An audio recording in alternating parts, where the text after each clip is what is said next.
میں آپ سبھی لوگوں کا مشکور ہوں کہ بہت ہی شارٹ نوٹس پہ آپ لوگ یہاں پہ آئے.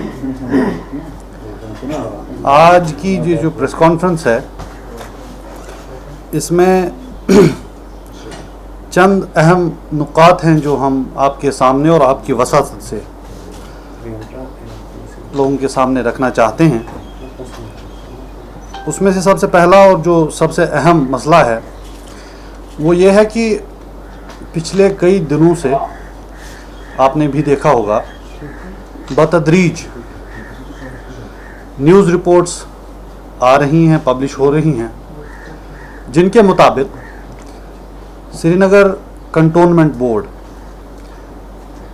اس علاقے میں جس میں سونوار، اندرا نگر وغیرہ کا علاقہ آتا ہے، وہاں انہوں نے پراپرٹی ٹیکس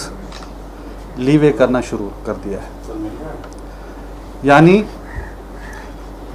ایک شخص جو پوری زندگی محنت کرتا ہے، مشقت کرتا ہے، جد و جہد کرتا ہے اور اس کے بعد اپنا ایک گھر بناتا ہے،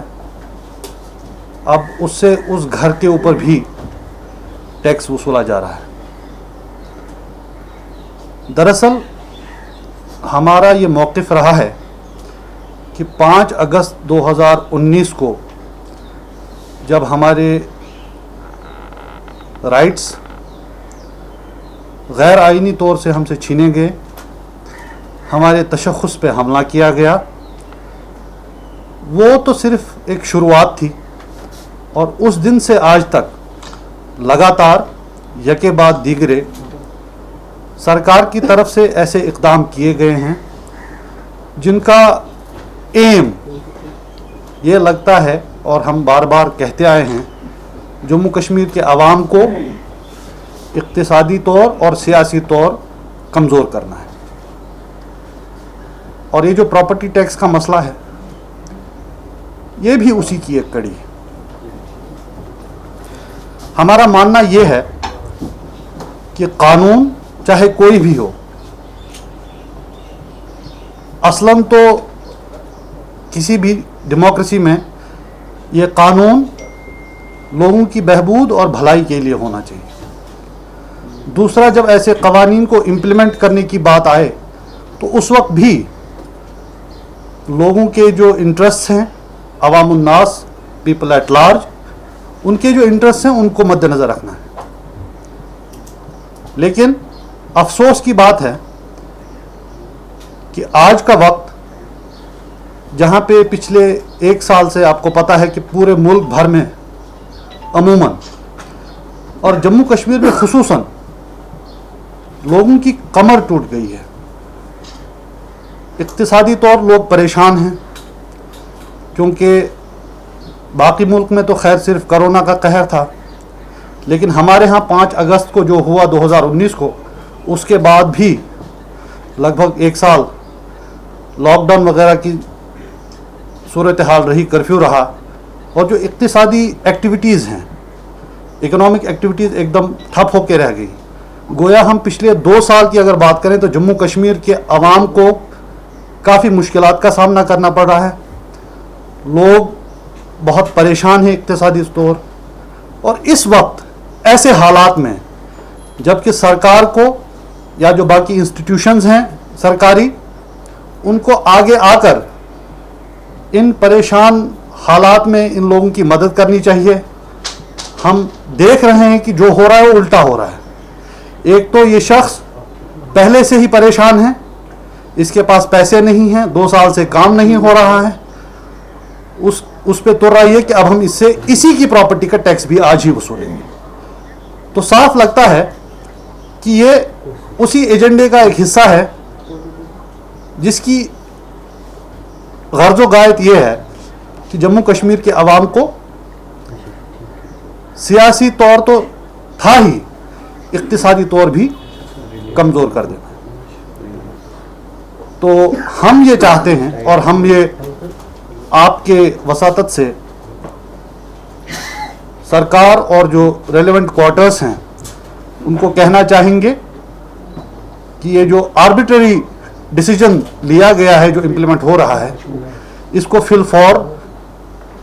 واپس لیا جائے، بجائے اس کے کہ لوگوں کی مالی معاونت ہو، جو کمزور طبقہ جات ہیں ان پہ یہ بار دیگر جو ہے نہ ڈالا جائے اور ان کو مزید پریشان نہ کیا جائے۔ اس قانون اور اس کی امپلیمنٹیشن کا جہاں تک حوالہ دیا جاتا ہے تو اس پہ بھی کئی سوال کھڑے کیے جاتے ہیں کہ اسسمنٹ کا پروسیجر کیا ہے، ایک دم یک طرفہ آربیٹری کام ہو رہا ہے۔ کون کہتا ہے کہ کسی ایک پراپرٹی کی یا بلڈنگ کی ویلیو اتنی ہے جس کے بنا پہ وہ پراپرٹی ٹیکس لیوے کیا جا رہا ہے؟ خیر وہ تو ایک جز ہے، لیکن اس کی جو اسپرٹ ہے، جو اس معاملے کی اصل روح ہے، وہ یہ ہے کہ لوگ پریشان ہیں، 2 سال سے اقتصادی طور بہت پریشانیوں میں مبتلا ہیں، اور آج کے وقت جہاں جو ریاستی ادارے ہیں انہیں ان لوگوں کی مدد کرنی چاہیے،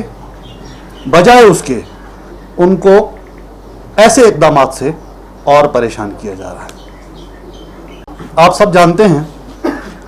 کہ پچھلے ہفتے بھر میں کافی سارے ڈاکومنٹس یا دستاویز سوشل میڈیا کے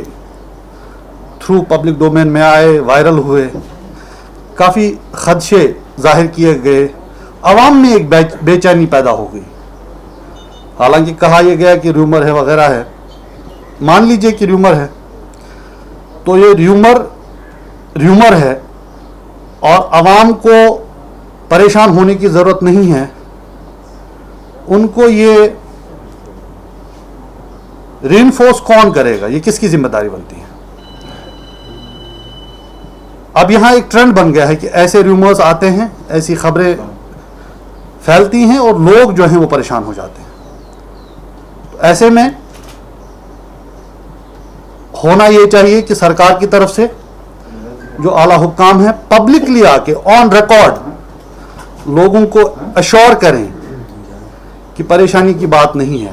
حالانکہ وہاں پہ بھی آپ کو پتہ ہے کہ کریڈیبلٹی کا پرابلم ہے، کوئی آ کے کہہ بھی دے تو شاید لوگ اس پہ یقین نہیں کریں گے، کیونکہ 2019 5 اگست کا جو معاملہ تھا اس وقت بھی جو بڑے آفیسز میں لوگ تھے، بڑی کرسیوں پہ لوگ تھے، انہوں نے آ کے کہا تھا کہ کچھ نہیں ہو رہا، لیکن 5 اگست کو جو ہوا وہ سب نے دیکھا۔ تو حالانکہ ایک کریڈیبلٹی کرائسس تو ہے ان کے لیے ان اینی کیس، لیکن اس کے باوجود ایک فرض عائد ہوتا ہے حکومت وقت پہ اور ان کے نمائندوں پہ کہ ایسی صورتحال جب بھی ابھرے وہ باہر آئیں آن ریکارڈ اور لوگوں کو اشور کریں، تاکہ یہ جو پریشانی کا معاملہ ہے یہ ختم ہو جائے۔ آپ نے الائنس کی بات کی ہے تو خیر اس پہ تو کمنٹ بہتر یہ ہوگا کہ آپ محمد یوسف طارقانی سے لیں، کیونکہ وہی اب peoples alliance for Gupkar declaration کے اسپوکس پرسن ہیں۔ لیکن جہاں تک ہمارا تعلق ہے، میں ایک بات بتانا چاہوں گا آپ کو کہ ڈیلیمیٹیشن کے پروسیس میں پارٹیسپیٹ کرنا یہ مجموعی طور پہ الائنس کو جانا یا نہ جانا نہیں، وہ مسئلہ نہیں ہے، یہ انڈیویجول پارٹیز کا مسئلہ ہے۔ اور خاص طور سے آپ کو پتہ ہوگا کہ جس طرح سے انہوں نے اس کو ڈیزائن کیا ہے، اس میں جو الیکٹڈ ریپرزنٹیٹیوز ہوتے ہیں وہ اس کے حصہ بنتے ہیں، چاہے وہ لیجسلیٹرز ہوں یا پارلیمنٹیرینز ہوں۔ تو اس حساب سے آج کی ڈیٹ میں ہمارا کوئی نہ تو لیجسلیٹر ہے اور نہ ہی پارلیمنٹ ممبر ہے۔ تو باقی رہا نیشنل کانفرنس کی اس میں شمولیت کرنا یا نہ کرنا، مجھے لگتا ہے کہ اس سوال کا جواب وہی بہتر طریقے سے